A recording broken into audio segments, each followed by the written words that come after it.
O papo de amiga de hoje é um assunto um pouco polêmico para mim e por muitas vezes eu ensaiei se eu vim aqui falar ou não, mas eu finalmente tomei coragem. As pessoas que estão mais próximas de mim sempre me fazem a mesma pergunta sobre esse assunto e quando eu respondo, elas falam: você deveria gravar um vídeo sobre isso.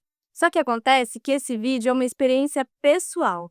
E o meu maior receio era que as pessoas tomassem uma experiência pessoal como uma verdade absoluta. Por isso, no vídeo de hoje, eu vou trazer a minha experiência sobre ter sócios investidores. Se valeu ou não a pena, se foi bom ou se não foi, se eu aprendi muito ou se não foi tão legal assim.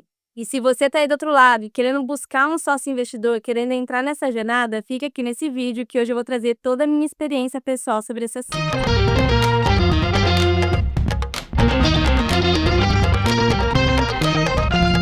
Papo de amiga. Se você ainda não sabe, eu já tive sócios investidores da minha empresa antiga. A minha empresa antiga passou por várias etapas do empreendedorismo que são verdadeiramente únicas e que me trouxeram muito conhecimento. Dentre dessas experiências, eu passei por 3 rodadas de investimento com 2 sócios investidores diferentes. E eu conheço várias pequenas empreendedoras que têm o sonho de trazer um sócio investidor para dentro da empresa delas. Afinal de contas, não é tão bom trazer alguém, um parceiro com experiência, com dinheiro para entrar nessa jornada junto com você? Eu tive essa sorte e esse privilégio e eu vou contar tudo para vocês aqui nesse vídeo de como foi essa minha experiência. Mas antes, eu quero pedir para você já se inscrever aqui no canal, já me incentivar. A gente está chegando nos 1.000 inscritos. Eu espero que nesse momento a gente já tenha chegado, inclusive. Não esqueça também de deixar aqui embaixo seu comentário, seu like, ativar o sininho e encaminhar esse vídeo para alguém que está pensando em ter um sócio investidor, mas não tem certeza se deve ou não. Para começar, eu preciso contar como tudo começou, de onde surgiu ter a ideia de um sócio investidor na nossa empresa.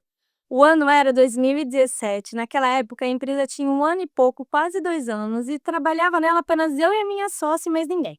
A gente tinha um faturamento muito baixo, mas a gente tinha um produto muito bom com viés tecnológico.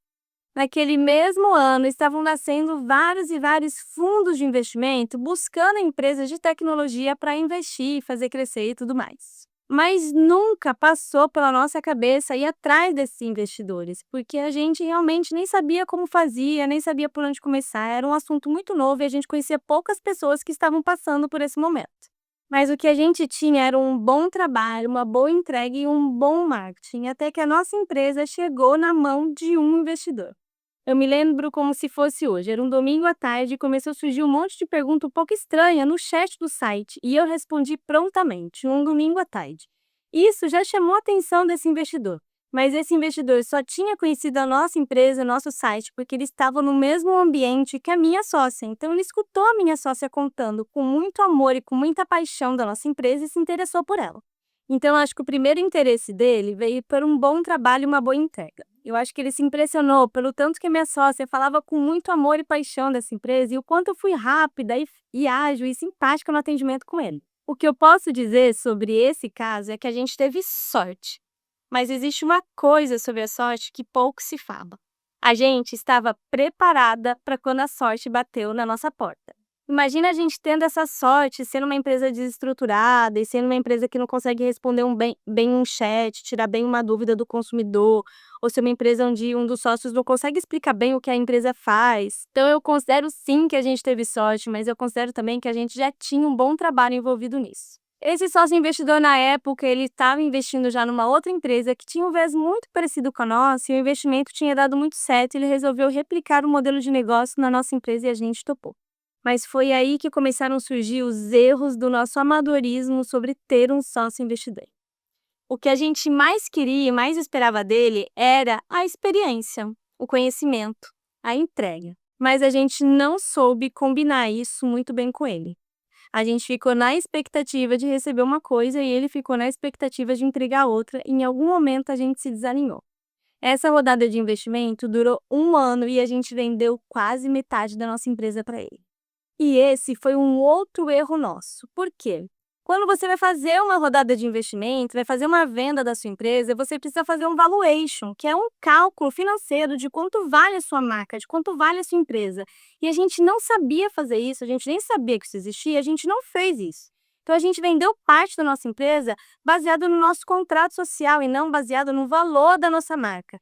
Isso foi um erro muito amador e eu acho que você que está aí do outro lado deve pensar que você já deve ter ouvido falar de valuation de empresa.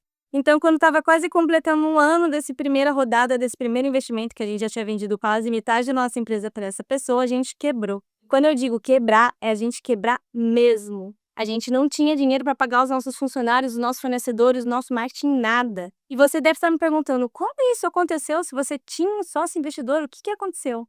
E aí que está o nosso segundo maior erro nesse processo. A gente confiava tanto no administrador desse sócio investidor que a gente largou na mão dele todo o administrativo financeiro da nossa empresa. A gente não fazia nenhum tipo de acompanhamento, nenhum tipo de reunião mensal. E mais uma vez você deve estar aí do outro lado pensando, Bianca, que burra, vocês foram muito amadoras, e a gente foi mesmo. E lembra quando eu falei lá atrás para você sobre a sorte? Pois é, nessa hora que eu percebi que a gente não estava tão preparado assim para a sorte que bateu na nossa porta. Tanto eu quanto minha sócia, a gente nunca tinha empreendido.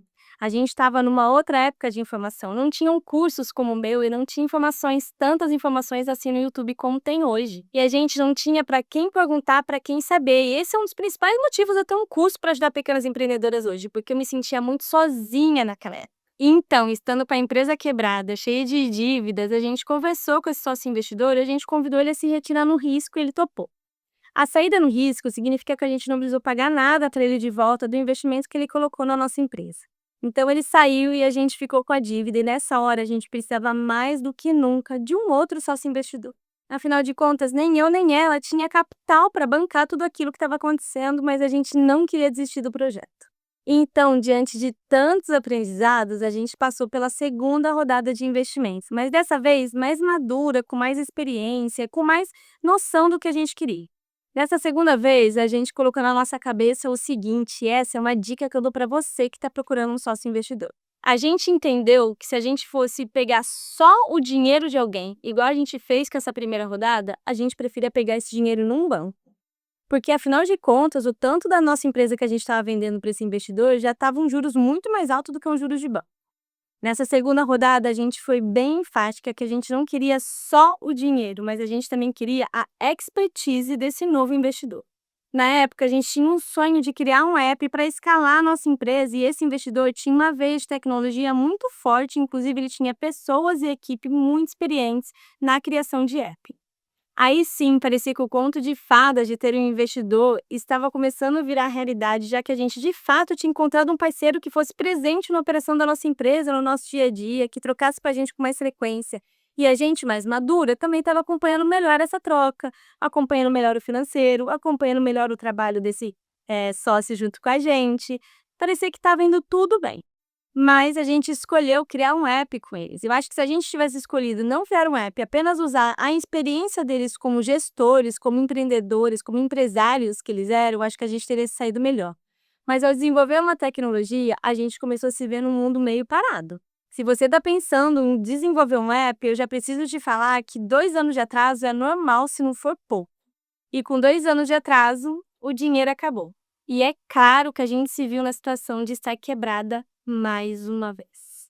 Só que dessa vez a gente tinha bons parceiros do nosso lado, então nós conversamos com eles, refizemos o valuation da nossa empresa porque agora a gente tinha aprendido, entendemos o quanto a nossa empresa estava valendo mais e fizemos uma terceira rodada com esse mesmo fundo de investimento e pela terceira vez a gente vendeu a nossa empresa. E agora, contando um pouco da minha opinião e do meu viés pessoal, eu acho que essa terceira rodada tinha que ter sido um empréstimo. Porque nesse momento as relações já estavam cansadas, a gente estava quebrado de novo, todo mundo estava estressado, a gente já estava trabalhando também há 2 anos com um atraso, já estava todo mundo num outro ritmo. E eu acho que se a gente não tivesse envolvido os nossos dinheiros mais uma vez, se a gente tivesse ido atrás de captar um recurso externo, eu acho que a gente teria sido melhor. Bom, depois dessa terceira rodada de investimento, a gente colocou um prazo limite para a gente entender o que a gente ia fazer, mas deu certo, a gente conseguiu lançar o app. E graças a esse app, a gente conseguiu fazer a venda da nossa empresa. Porque quando a gente lançou o app, surgiram várias pessoas interessadas em comprar a tecnologia que a gente ficou tanto tempo desenvolvendo. A conclusão da minha história com o sócio investidor é que eu acho que, no fundo, não valeu a pena. Porque se eu nunca tivesse tido um sócio investidor, talvez a minha empresa não durasse tanto, ou talvez ela estivesse viva até hoje. Por isso, quando você, do outro lado, decidir buscar um sócio investidor, tenha bem claro na sua mente o que você quer. Se você quiser só o dinheiro, será que não vale a pena você ir atrás do Sebrae, de um banco, de tantas financiadoras que dão crédito para CNPJ com juros mais barato? Porque só pelo dinheiro, você às vezes não precisa fechar um casamento com um estranho. Se você ainda não assistiu o episódio que eu falo sobre ter ou não ter um sócio aqui no Papo de Amiga, eu vou deixar um card aqui para você assistir, porque eu falo muito bem quais são as premissas que são importantes para você escolher um sócio. E quando a gente fala de um sócio investidor, a gente está sim escolhendo alguém para entrar na jornada com a gente, para ser o nosso parceiro. A gente está fechando um casamento com um estranho. E o pior, a gente está fechando um casamento por dinheiro. Quando você fecha um sócio investidor só pelo dinheiro, o que ele vai te fazer é só cobrar pelo resultado financeiro. Ele pouco vai querer saber suas conquistas com a sua empresa, ele vai querer saber o dinheiro no bolso que você está retornando para ele. Afinal de contas, a relação de vocês é só sobre money. Agora, se o seu caso é um caso mais parecido com o meu, que você não quer um sócio investidor por causa do dinheiro, mas sim por causa da expertise, da experiência dele, também avalie se vale a pena você começar um casamento com estranho. Saiba que existe várias incubadoras e várias aceleradoras por aí, pode ter uma dessas na sua cidade que te ajudam nesse processo.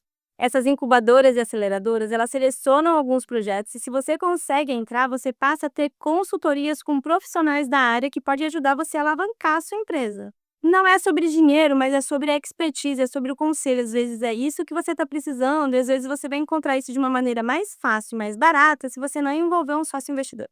Agora, se você está procurando alguém com dinheiro e com experiência, eu acho que sócio investidor é sim o melhor caminho.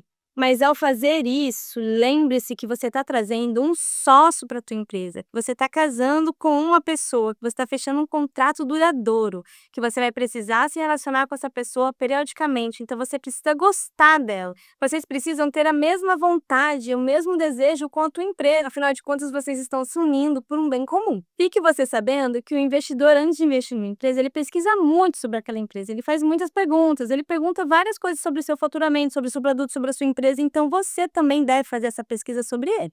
Para que a sua experiência seja melhor que a minha, faça a pesquisa, estude, faça o valuation da sua empresa. Existem algumas consultorias que ajudam você a chegar nesse processo de valuation, ajudam você a construir o seu pitch deck para o investidor, elas te ajudam a construir esse discurso. Então vai atrás de alguém que possa te ajudar a te preparar para você escolher a pessoa certa para você. Mais uma vez, eu quero lembrar que esse vídeo é sobre a minha experiência pessoal, sobre a minha experiência de ter um sócio investidor, sobre o que aconteceu comigo. Existem vários e vários outros casos de sucesso por aí, mas comigo essa é a minha história. E depois de tanto tempo enrolando para dividir isso com vocês aqui na internet, eu finalmente coloquei no ar o que eu passei tendo um sócio investidor e qual é a minha opinião sobre isso. Eu espero que vocês tenham gostado desse vídeo. Não esqueçam de me incentivar aqui, não esqueçam de encaminhar esse vídeo para alguém que precisa de algum insight sobre ter um novo sócio investidor. E depois dessa polêmica, o Papo de Amiga vai dar uma pausa para o carnaval e quinta-feira que vem a gente volta com um novo episódio por aqui. Então te vejo no próximo Papo de Amiga. Tchau, tchau!